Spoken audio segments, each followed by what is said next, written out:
Vážené dámy, vážení pánové, vítám vás v Centru architektury a městského plánování. Vítám vás v kempu. Moje jméno je Jiří Jaroš a společně s Lindou Bartošovou vás dnešním večerem provedeme. Vítám tě tady, Lindo. A já vítám tebe, Jirko, a vítám taky vás. Dobrý večer. Jsme moc rádi, že jste s námi dnes přišli oslavit a snad i zahájit novou éru moderní architektury v současné české metropoli a na současné architektonické scéně v této zemi. Společně s námi se totiž dnes dozvíte, jak bude vypadat budova nové Vltavské filharmonie. Budova, která tu nejspíš podle mnohých z vás z architektonického pohledu chyběla a taky z pohledu hudebního, protože česká hudba má samozřejmě hlubokou a krásnou tradici, jak jste mohli slyšet a jak dnes uslyšíte ještě několikrát. Takže vás ještě jednou vítáme a díky, že jste přišli.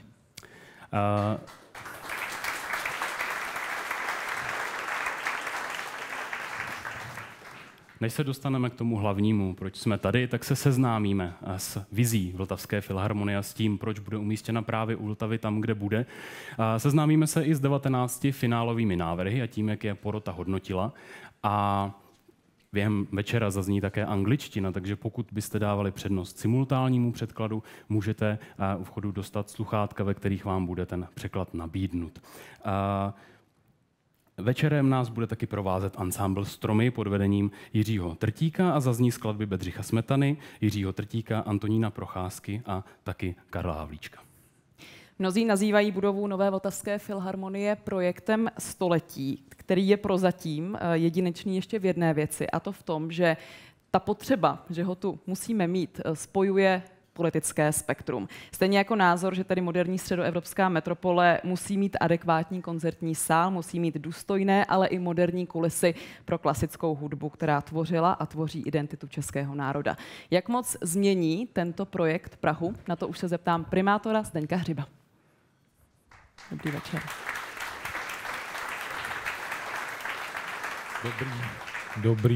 Dobrý večer. Krásný večer. Tak jak moc změní podle vás tvář Prahy tento projekt, tato budova? Tak já bych na úvod rád řekl, že je mi velkou ctí, že vás tady mohu všechny přivítat tady jménem hlavního města na tomto slavnostním vyhlášení výsledků mezinárodní architektonické soutěže o podobu budoucí nové Vltavské filharmonie. A vlastně v těch slovech nová Vltavská filharmonie si myslím, že je schováno tak nějak v kostce to, co se prolínalo celou dobu i rozhodováním poroty. To znamená, že vlastně chceme, aby v Praze jsme měli novou, moderní architekturu, která doplní s velkou pokorou dílo našich předků, že chceme řešit tu lokalitu na Vltavské, která prostě v tuto chvíli nějak jako k té návštěvě vyloženě neláká. A když je to lokalita velice komplikovaná z mnoha důvodů, a také, že chceme skutečně v Praze mít novou budovu filharmonie, to znamená budovu, která přiláká možná i trochu jiný typ turistů, než na které občas tady můžeme v centru narazit. A já to asi nechci na úvod moc protahovat, protože vy budete vlastně první, kdo kromě porotců uvidí tu podobu nové Vltavské filharmonie. Já možná přece jenom, nesmím napovídat, ale řekl bych možná jenom tolik, že já jsem s tím návrhem, který vyhrál, velice spokojen, protože to byl vlastně můj favorit hned od počátku, a to protože ta budova má něco, co tady v Praze podle mě chybí. Tak a splnil jste svůj politický profil a neodpověděl jste mi na otázku. Opravdu? Jak podle vás změní tvář Prahy? Protože architekti napříč různými spektry mluví o tom, že prostě chybí moderní architektura v této zemi. Jsem zmiňoval, nemůžu úplně napovídat, přesto je to prostě budova, která si myslím, že má všechno, co jsme vlastně od ní očekávali. Je to nějaký nový prvek, který si myslím, že skutečně doplní to, co tady máme, a myslím si, že Praha opravdu moderní architekturu potřebuje, protože Praha je opravdu příkladem toho, jak se to město kontinuálně vyvíjelo po staletí. A ona každá ta architektura, která tady vždycky přibyla v té době, ať už to byla renesanční, barokní nebo to byla secese, tak jako v té době vlastně byla moderní. Tak teď je na nás, aby jsme doplnili s pokorou k tomu, co tady už máme, něco, co je odrazem té naší doby. A ještě jeden odhad. Poprosím vás o odhad, kdy tak bude asi stát ta budova. Tak podle oficiálního harmonogramu by měla nová Vltavská filharmonie otvírat zhruba v roce 2032. Píšeme si. Všichni budeme držet palce, si myslím, aby se tak skutečně stalo. Já myslím, že Praha si tu novou filharmonii opravdu zaslouží a ta stavba, která vlastně byla vybrána, tak je stavbou, která vlastně bude sloužit i všem a víc už opravdu nebudu napovídat. Moc vám děkujeme, ještě se několikrát dnes uvidíme. Zatím se můžete posadit.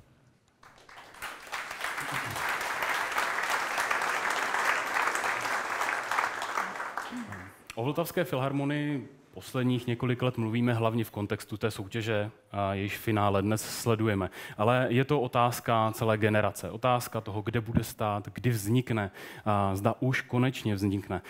Neptají se na to jenom architekti, urbanisté, ptají se na to samozřejmě i osobnosti z oblasti klasické hudby. Jedním z těch, kteří vzali filharmonii za svůj osobní úkol a přijali zodpovědnost za to, že se filharmonii podaří nejenom navrhnout, ale taky realizovat a postavit, byl první náměstek primátora Petr Hlaváček, kterého jsem tímto zvu, aby nás s vizí seznámil. Dobrý večer. Pane náměstku, vymyslel jsem si to, nebo je to skutečně otázka celé generace? Je to určitě otázka vlastně celého období po sametové revoluci. Je to vlastně symbolická věc, která se nějak měla propojení se svobodou a jenom v tom pražském prostředí ty věci trvají trošku déle. Dobře. Já vás teď požádám, seznamte nás s vizí Vltavské filharmonie a s tím, jak se okolí Vltavské promění. Děkuji moc za prostor. Krátce vás provedu vlastně tím příběhem. Jedna ta část je spojená s tím územím. Vidíte, že jeden ten velký příběh je řeka a celé město, druhý jsou Bubny jako městská čtvrť, potom to nejbližší okolí, jakýsi centrum určitého art distriktu a pak pod tím písmenem A vlastní filharmonie. Tady je vidět ta souvislost v urbánním kontextu. Vzniká tam multifunkční, nebo bude vznikat multifunkční městská čtvrť, která by měla mít spoustu parametrů, tak, aby skutečně sloužila všem, včetně moderního, technicky sofistikovaného vytápění na základě rozdílu teplot pražské čistírny. Ten vztah k řece je evidentní. Tohle jsou vlastně takové jako hlavní teze toho, co jsme požadovali od návrhu. Dokonalý nástroj, akustika, sál, který splní ty nejvyšší parametry. Živé město, ohnisko, budova, která bude sloužit skutečně 24 hodin, 7 dní v týdnu. Vertikální město, to bylo v zadání, vlastně budova, která propojí všechny úrovně toho území a stane se tím skutečným ohniskem. Centrum Prahy, udržitelná ekonomika, udržitelná budova a spojení s Vltavou. Toto je vlastně ze zadání, kde je zřejmé, že tam není pouze jeden sál, ale jsou tam 3 sály pro různé formy hudební, je tam v určitý kreativní hub a propojení s životem té městské čtvrti. Zadáním bylo, že jsme uvažovali o tom, že to je domovský přístav pro 2 hlavní pražské a české hudební těleso, nejvýznamnější. Tady je určitý harmonogram. Tady bych chtěl doplnit, že skutečně ty první myšlenky byly ještě za pana prezidenta Havla, tenkrát byl nositelem pan architekt Masák, jednalo se prostě s partnery ze zahraničí, ale město, a odvážím se říct, že i celá společnost na to nebyla dostatečně připravená. Velkým impulzem bylo založení spolku pro výstavbu koncertního sálu a část těch týmů, vlastně všichni žijící krom zemřelých, byli v tom přípravném týmu. Významnou roli sehrál zde přítomný pan docent Svoboda, který byl primátorem, tuším, že 10-12, jestli to říkám správně. A nyní jsme ve fázi projektové dokumentace. Jsme vlastně v části v roce 2022, kdy ukončujeme tu soutěž a potřebujeme zadat architektonickou studii a projektové práce. Předpokládáme, že kolem roku 2025 může začít výběrové řízení a potom realizace.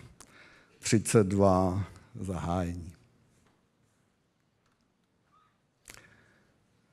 Soutěž byla vyhlášena 20. srpna. Nemělo to spojitost s okupací, ale ještě ji zmíním na konci. Jednalo se o anonymní jednofázovou architektonickou soutěž. Přihlásilo se 115 týmů, 5 jsme vyzvali a 20 bylo vybráno a odevzdalo 19 týmů. Tady je ten otazník. Zdeněk to málem propálil, to jméno, tak já se budu držet nazpátek. Možná bych jenom krátce, protože to vnímám nejenom já, ale spoustu lidí, kteří na tom pracovali trošku osobně, tak si dovolím 2 takové poznámky, že když začala ta agrese a vlastně okupace Ukrajiny, tak jsem si říkal úplně upřímně, že s tou filharmonií je amen. A potom jsem viděl, jak na Majdanu hraje kyjevský filharmonický orchestr a řekl jsem si, jako just ne, protože jsme se v té historii už na ty záda položili mockrát a teď si myslím, že se nepoložíme a že to nebude jednoduché, ale že to nakonec dáme. A druhá věc, která mě došla, když jsme sledovali druhý zahajovací koncert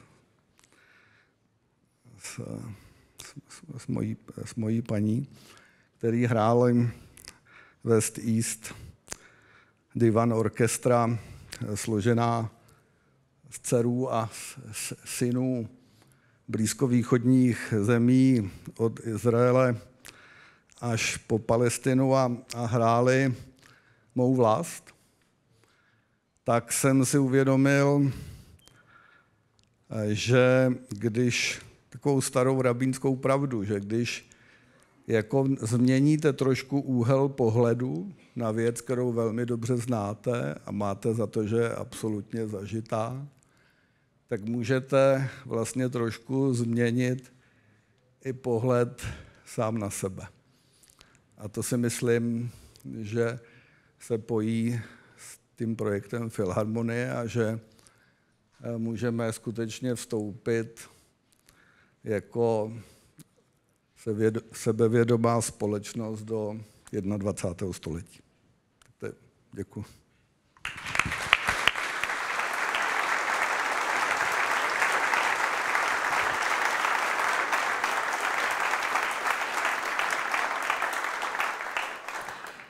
Tak a teď už uvidíte opravdu jenom architekturu. Chtěli jsme vás ušetřit našich neúplně zdařilých snah o to, abychom přečetli všech 19 architektonických studií a jmen správně. Proto jsme se rozhodli vám teď těch 19 nejlepších návrhů na budovu nové Vltavské filharmonie odprezentovat formou, která je pro kemp vůbec nejbližší, a to formou projekce. Tady je.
Viděli jste 19 nádherných a zajímavých projektů, z nichž teď vyhlásíme 5, které od poroty dostaly to nejlepší hodnocení. A přijdou je vyhlásit stejně jako později absolutního vítěze, primátor Prahy Zdeněk Hřib a jeho první náměstek architekt Petr Hlaváček. Ještě jednou vás poprosím sem k nám, pánové. Dobrý večer. Mezi nás.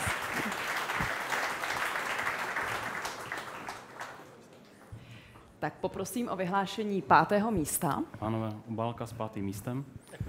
Já vezmu obálečku. Je tam 5.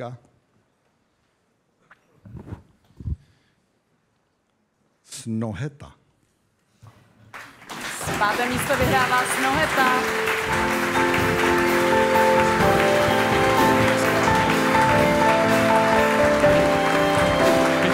Poprosím zástupce sem k nám.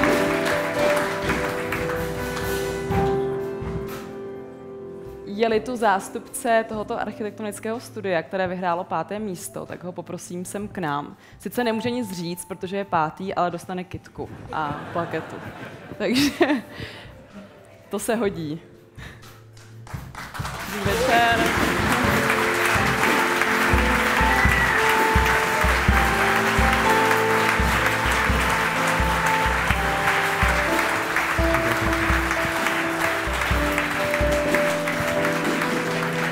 Dohromady, ještě fotografie dohromady, ano.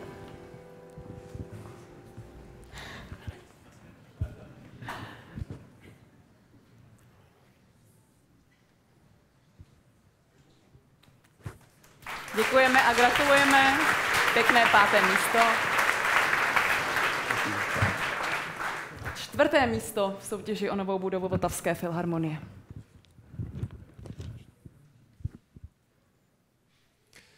4. místo Petr Hájek, architekti.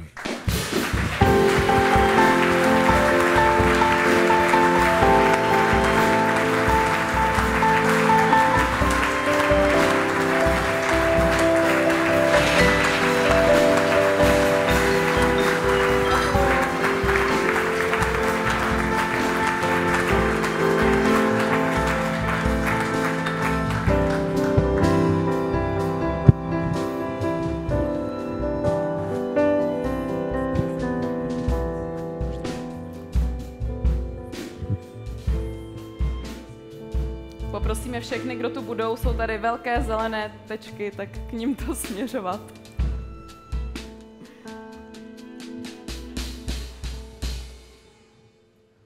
Gratulujeme.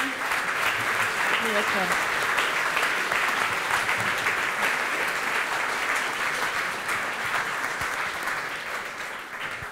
Třetí místo v mezinárodní architektonické soutěži o Vltavskou filharmonii.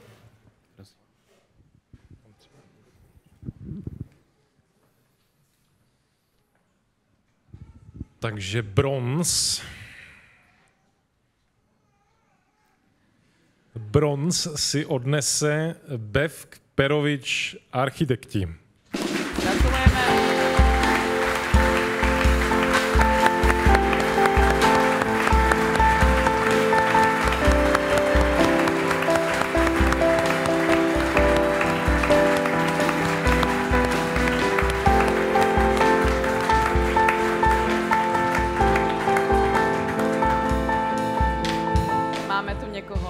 Studia, které vyhrálo 3. místo. Asi ne, nebude mít fotku. Tak. Můžete se vyfotit s certifikátem. Prosím.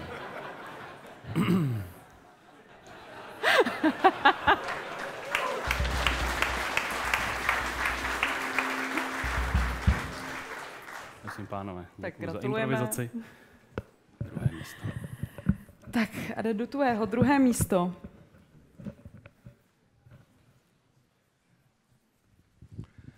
Barosi Veiga, ateliér M1.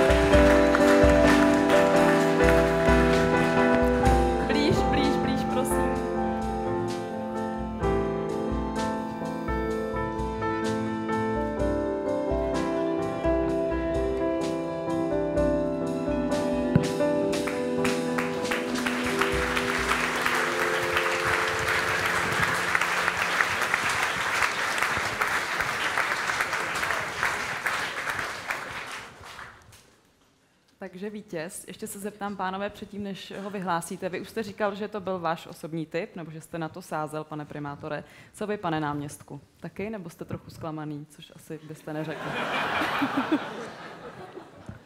Já jsem vždycky do poslední chvíle zcela otevřený. Otevřený jako věcem, nebo že jste upřímný? Já mám hrozně rád, když je na něčem dohoda, a z té dohody jsem měl obrovskou radost. Diplomatické, dobře. Tak kdo vyhrál Natahuj to trošku. budovu nové Vltavské filharmonie a ujme se tohoto obrovského projektu pro Prahu i pro celou Českou republiku? Tak já musím ještě možná předtím, než to vyhlásíme, možná říct, že opravdu jako sešlo se velké kvantum opravdu kvalitních návrhů. Já jsem rád za každý, co dorazil do té soutěže. Vítěz samozřejmě může být jenom jeden. Diskuze v porotě byla velice, řekl bych, zevrubná, to je jako podrobná.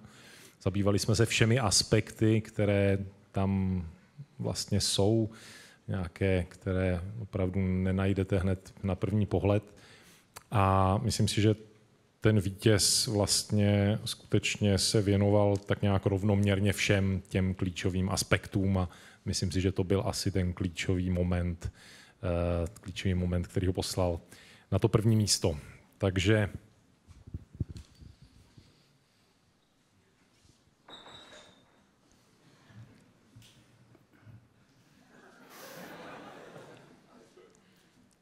Björk Ingels Group.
Björk, you won, so you can say something.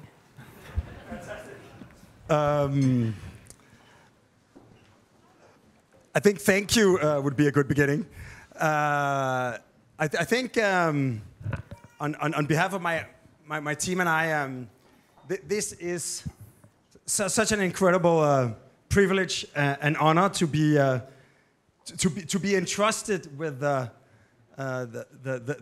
musical heritage of Dvorak and Smetana and also with the riverfront and the skyline of one of the most beautiful cities in the world. This is a responsibility we are going to take very dearly, and we will make you proud or die trying. And I also want to say, actually, since I'm also standing here with Jan Magazanik, who actually, when we started our company big in 2006, one of the first trips we did was to go to Prague, where I met Jan Magazanik, who then joined our team and has been with us ever since. And also that first year was it was a Prague tabloid that wrote the first article about us, not because of our architectural achievements, but because Magazanik took me to a restaurant called Vozi Nistu, I think, which means the wasp's nest. And I'm allergic to wasps. And I got stung by a wasp, and we had to call the ambulance. And I think that the journalist found it funny that you would be so stupid to go to the wasp's nest if you're allergic to them. But in any case, Fragner Gallery, the year later, actually made the first exhibition about our work. So it really feels that this has been, what is it, like 16 years in the making. And I think I think we've we prepared a little presentation. I'd love to tell you about the thoughts we've put into this.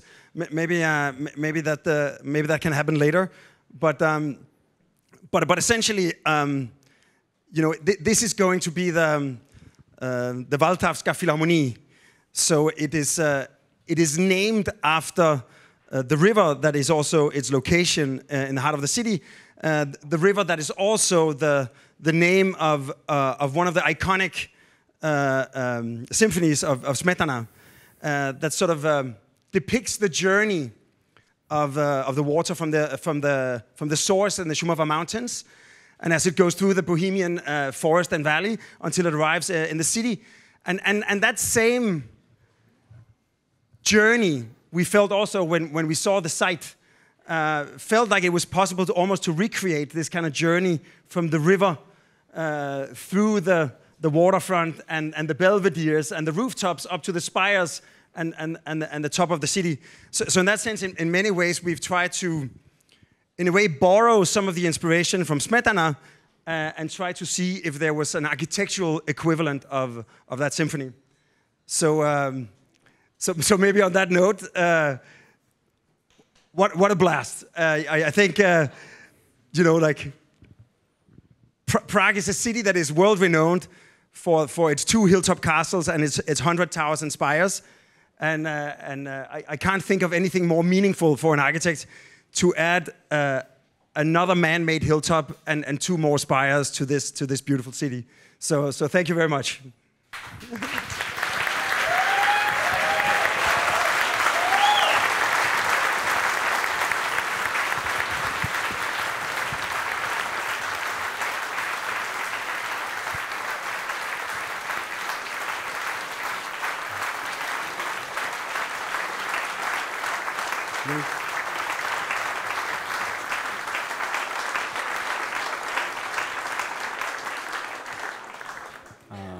I will ask my colleague to join us. You said so many things, but one question. First feelings.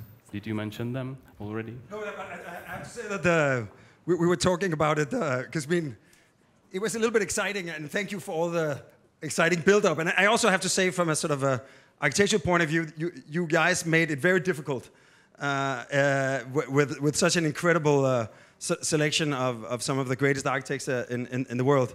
But we did talk about, like, I think I graduated from architecture school in 1999, and I think my entire career have been moving towards this. So I think standing here today is a little bit like seeing your child graduate from college. So and that is a great feeling, I can tell you.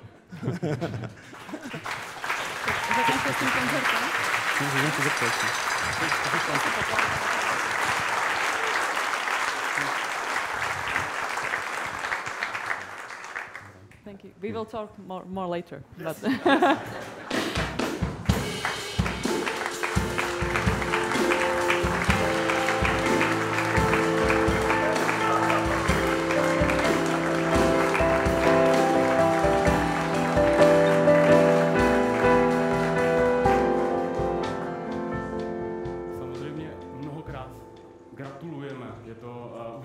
úspěch nejenom pro ateliér, ale samozřejmě pro celou Prahu. Ale neloučíme se. Teď bude následovat krátká technická přestávka, během níž se Vítěz připraví na přednášku, prezentaci, kterou sebou přivezl, a po ní bude následovat krátký koncert ansámblu Stromy a Karla Havlíčka, na který se těšíme. My vás do sálu za malou chvíli zase pozveme, takže teď krátká přestávka. Děkujeme.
Vážené dámy, vážení pánové. Jo, děkuji. Vážené dámy, vážení pánové. Teďka přichází ten moment, kdy se seznámíme detailněji s tím vlastním návrhem. A poprosím vás proto, abyste se usadili, abyste zase zaujali svá místa. A můžete si samozřejmě občerstvení vzít sebou. Rozhovory jistě zajímavé a napínavé dokončíte za malou chvilku. Teď prosím, zaujměte opět svá místa, najděte si místo s dobrým výhledem, ať nepřijdete ani o kousek architektury. Jo, už mám. Tak, poslední zvonění. Vážené dámy, vážení pánové, děkuji mnohokrát. Ještě se trousí.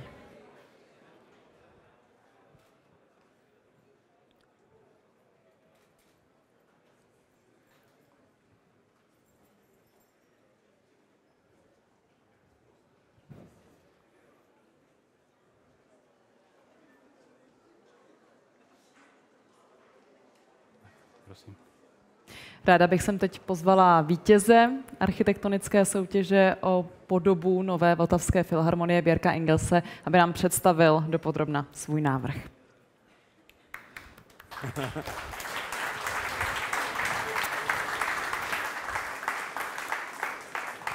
Thank you. Yes, I may have lost my voice because the whole team, we went out back and started screaming at each other. But yes, so maybe I already told some of the sort of basic elements, but essentially we've tried to sort of imagine the Vltavská filharmonie as this sort of a contribution to the iconic skyline of Prague, and also a sort of a natural extension that takes a site that is currently disconnecting different neighborhoods and disconnecting the city and the life of the city from the water, and use the volume and the surfaces of the building to create a connection from the river to the rooftops. And the Philharmonic is named after the Vltava River, and as one of the first things we were sort of fascinated by was that, of course, with the location and the role of essentially connecting the life of the city to the river, that Smetana's symphony that sort of musically depicts the journey from the source in the mountains as it moves down through the Bohemian forest and the valleys, as it sort of traverses the various sort of man-made obstacles until it sort of comes to the towns and finally arrives in Prague. This journey felt like a kind of perfect model for what we wanted to do urbanistically. Of course, we've been to Prague many times before. Some of us are from the city. But essentially, again, this idea of taking the life of the city that happens on the river itself, connecting to the embankment, so you can actually arrive to the Vltava Philharmonie by boat, framed by the viaduct and the bridge, the sort of presence of these kind of well-defined urban plazas, the steep sloping streets that provide these ever-changing perspectives and views over the city, the belvederes that gives you a lookout back over the city you're coming from, and the rooftops and the spires. So essentially, we imagined the entire Philharmonic as this journey from the source to the city, and in reverse, a journey from the river to the rooftops, and that was somehow the conceptual framework. Then, of course, if we go a little bit closer to the actual site, of course, when we arrived, Holzovice is sort of broken into two by this kind of brown field of train tracks, separating the two halves from each other, but also separating the city from coming down to the river. You can see the entire site is this sort of man-made spaghetti of on and off ramps, highways, tram tracks, train tracks, and framed by infrastructure on every side. It's a true sort of infrastructural wound in the city, and so sort of overwhelmingly complicated that I think the organizers have not only made the project difficult by choosing such an incredible selection of architects, but also by choosing such an incredibly complicated site. So, of course, within this, we had to place a philharmonic concert hall that wants to be acoustically separated from the trembling of the metro that is underground, from the tram, and from the various on-ramps. You also want to create a lively urban space, and I think many times in the brief, it was stated that the Vltavská filharmonie should be sort of immediately and blatantly connected to the river itself, which of course becomes quite difficult when you have to traverse all of these layers of traffic. And then, of course, as soon as you got a little elevation, here we are across the modernist power plant, looking back towards the city of 100 towers and spires, Prague Castle being sort of blatantly visible on the horizon. Within this, we had to sort of imagine what should the Vltavská Philharmonic look like. And I think one of the things that is striking about the kind of urban spectacle of Prague is this fusion of architecture and topography, that somehow the urban topography of the different layers culminating in the Prague Castle becomes this hybrid of landscape and architecture. Also, the existing Rudolfinum and the Jan Palach Square together is the presence of a massive public institution, the home of the existing Philharmonic Concert Hall, and a public square that has a significant presence right on the water. And then, of course, also the National Theatre, built almost a century and a half ago, that again sort of presents itself directly onto the river. That it was clear that in this conversation over centuries of musical and cultural institutions, the Vltavská Philharmonie should have a similar relationship. Also, as we started to distill the brief, actually beautiful language in the brief, the idea of the concert hall as a perfect instrument, because the Philharmonic Concert Hall is one of the few vestiges where the architecture, the form and choice of materials is actually a direct part of creating the musical sensation. To turn the existing mess of streets and on-ramps and highways and trams and trains into a lively location for the public life and the musical life of the city, to create a new sort of focal point for the city and for the country and for the world, to resolve the complexity of the many different layers of the site in a sort of intuitive way, to provide a kind of center and a connection to the river, and finally make sure that the music and the life would have an immediate relationship to the river. So on one hand, we tried to solve the function of the Philharmonie for the musicians and for the technicians and for the audience as simply as possible. So essentially, a central Philharmonic hall placed away from the train line or the metro line underneath, surrounded by the supporting halls, the resident orchestra, the culture hub, public foyers facing the river and the city, and a rooftop destination where people are welcome and invited even if they don't have a ticket to a concert. And within this very sort of straightforward, rational, efficient, effective sort of stepping silhouette, to bend the roofs, to basically create this meandering journey that literally connects the edge of the river. You can arrive by a ferry and all the way to the top of the skyline of the city. And if you look at it in plan, you have the same conversation between the rational and the simple. Imagine the river down here, the foyer as a huge public space overlooking the river, overlooking the city, the arrival of the bridge, the concert hall at the heart and the center, and with the adjacent, the Prague Hall, the Holevisice Hall, and the orchestra rehearsal. And again, to create the invitation for the public to reach out, to connect to the edge of the river, we start pulling out the roofs to sort of reach these touch points, creating a generous covered domain that creates a situation between the inside and the outside, shading from the summer sun and protecting or sheltering from the winter rains and snow. And that essentially translates into this deceptively simple master plan.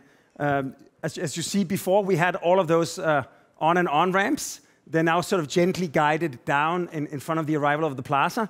And we end up getting this kind of series of terraces and belvederes. You can also see that the entire Philharmonic has no front and no back. It has basically a side facing the river, a side facing the square, a side facing the street, and a side facing the train. When you look at it at an angle, you also see this sort of very simple ascension that each time you change from one level to the next, all the way from the river to the existing embankment, up to the existing city level, you end up creating these pockets where the life of the city can actually find its place. Even when you drive by, there's a moment where you can see the cars, and from the cars you can see out to the river.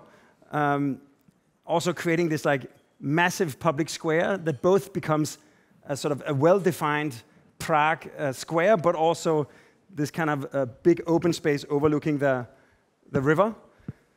And when you start looking at the architectural model, we managed to snap a few shots of the model when we submitted it to the city site model. But essentially this architecture of public layers, and an architecture that creates, of course, the spaces that are inside, but also these rooms that are covered from the sun and from the rain, but still are public and outdoor. And this sort of allows us to make the connection between the inside and the outside incredibly public. You can also see, while the building itself remains rational, these canopies are pulled out, so you get moments where you're standing almost at the edge of the river and can capture these incredible views of the historical city center and the Prague castle. Here, this kind of descent all the way down to the river, and then of course the kind of reflection of the ascending silhouette into the river of the water.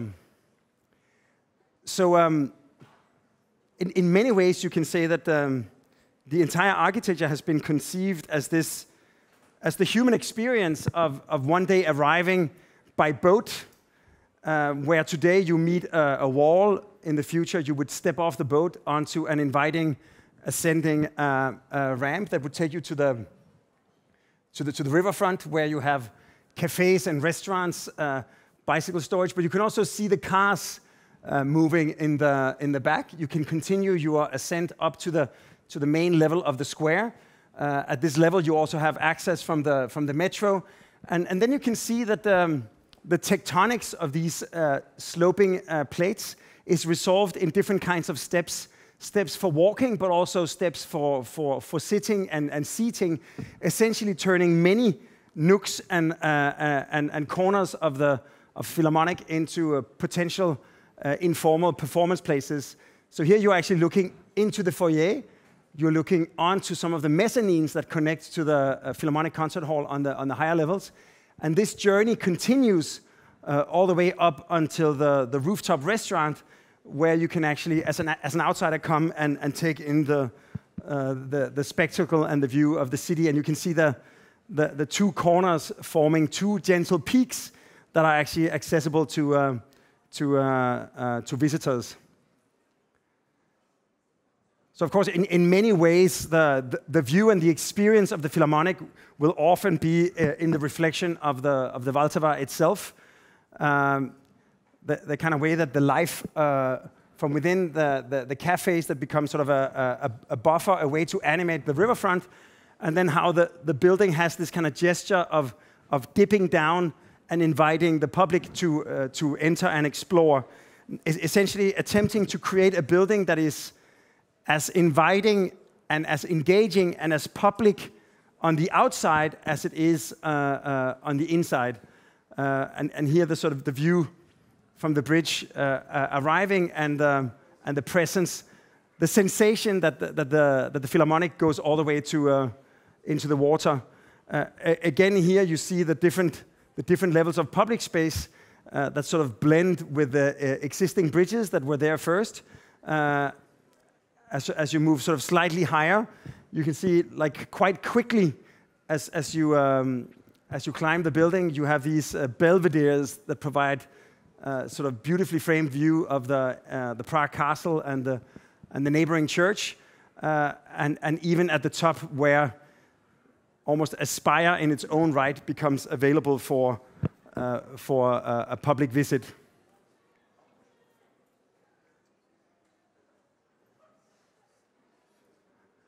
And also on the inside, this Pyrenean complexity continues, that you have the main foyer facing the riverfront. You can see the abundance of daylight coming in from a higher ground. You capture the view and the light reflected in the river.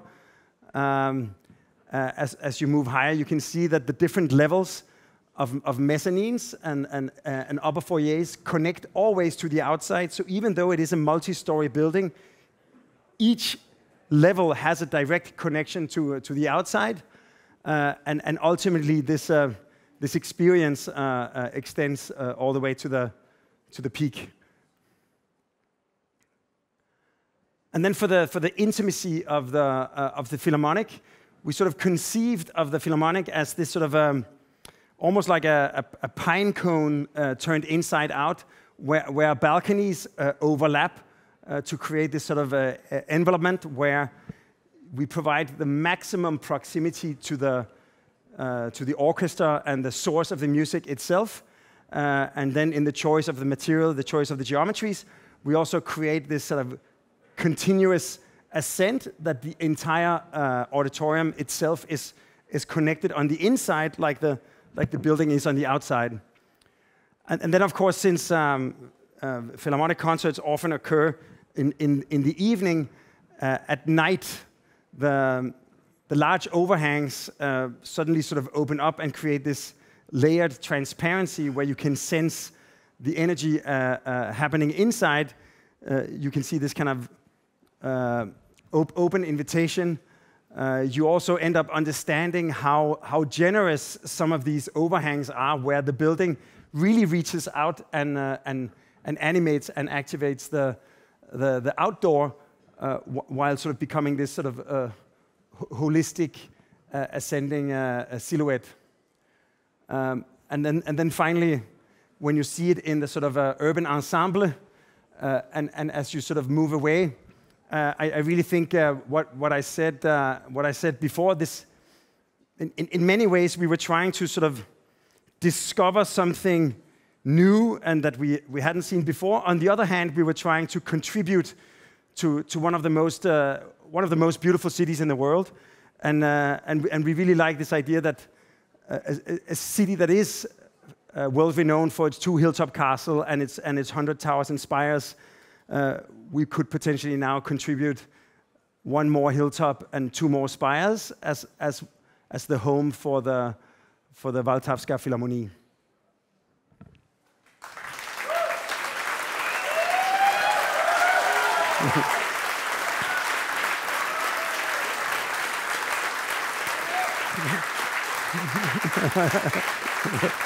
That's awesome.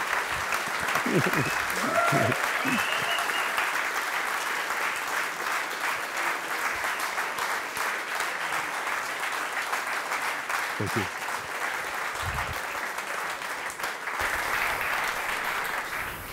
Thank you very much for your presentation. Thank you for this design. You mentioned, and it was the competition was about it, that the building has to be open to everybody. Now you have a chance to invite everybody. What you will say, someone who never been there? I would say this.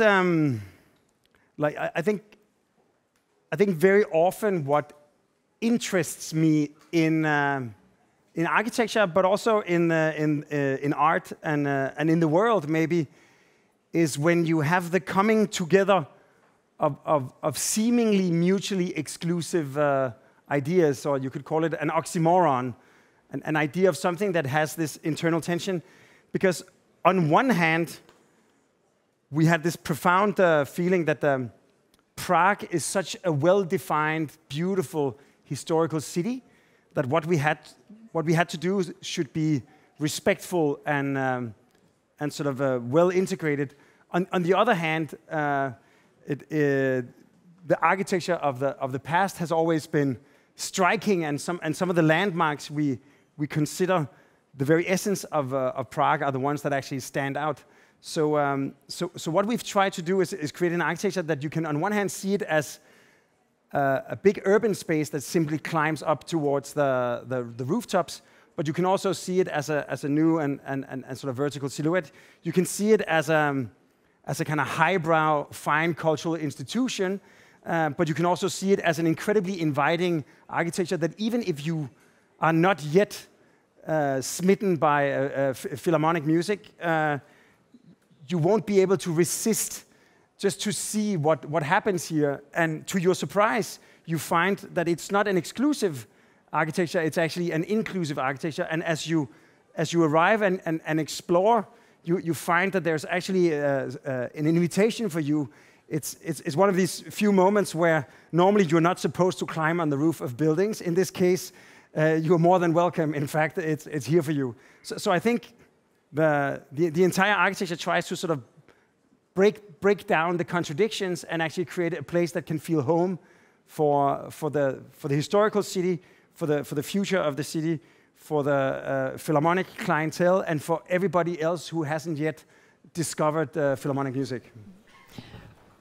Don't be modest for a moment and tell me, why do you think you won personally? Yeah. That's a good. I mean, I have to say that. I mean, a great jury.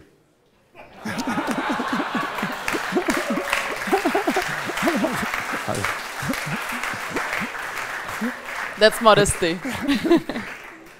No, but I have to say that there's no doubt we put everything into this. We also kept putting more and more energy and resources into it, and at some point it felt like it was this beautiful monster that was swallowing the entire energy of myself and my team, and the team grew bigger and bigger. So we're also very grateful for the future of our company that we now get to build it. How big was this challenge, considering all your career and all the projects you've already done? Was it the biggest one?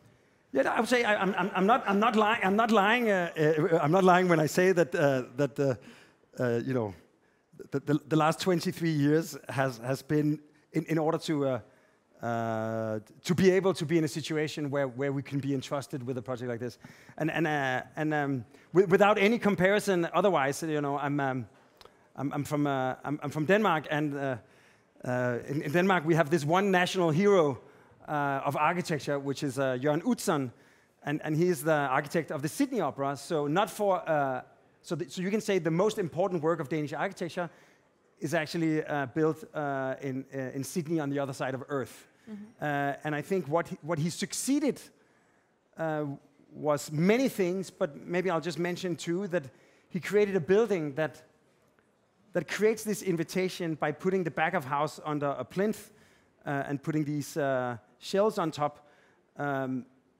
It actually elevates the level of the city, and it feels inviting to the public. And he also created an iconography that resisted the typical boxes of the universal style of modernism and created something else. And of course it would be, and it is loved by the Australians, and it is recognized by the entire world as something Australian. Mm-hmm. Of course it would be a dream that the Vltavská filharmonie would be as loved by the people of Prague and the people of Czech Republic, and also recognized by the entire world as something uniquely Czech. Mm-hmm. We will see. Yeah, exactly. we speak again in 50 years. Yeah. As you've mentioned Sydney, how different is to create something that will change so dramatically the face of another city than your own, where you live or where you were born in? I mean, I have to say that, of course, it is wonderful and daunting to improve on the place you live. And thankfully, we've done that a few times in my hometown of Copenhagen. But I think you can say in some ways you can call architecture the art of portraiture. And in portraiture, you can ask, is Da Vinci's portrait of Mona Lisa an expression of Da Vinci as an artist, or an expression of Mona Lisa, the woman? And of course, the answer is both. And it is in not only capturing the likeness of the woman that was Mona Lisa, but also capturing her aura, her soul, her personality, and her potential. And I think in that sense, as an art of portraiture, as an outsider, and of course I have the benefit of working together with at least two Czechs, Matt and Jan on the team. We of course had a lot of inside information, but we could also arrive at the place with kind of open eyes and kind of fall in love with not only the existing quality of Prague, but also its potential future. And how do you view the aura of Prague and Prague people? Yeah. How would you call it? No, but I think, I do think that, especially like Copenhagen is one of the flattest cities in the world. The kind of three-dimensional urban spectacle that is Prague is striking. And then I think this the cohabitation of different eras of architecture and the kind of the socialist times that have also left some incredibly striking landmarks that seem to perfectly cohabit in a kind of conversation, and we are simply trying to continue that conversation. Thank you very much. Okay. Thank you. Thank you. So, thank Thank you. you. Dámy a pánové, vítěz architektonického studia, které zbuduje novou Vltavskou filharmonii.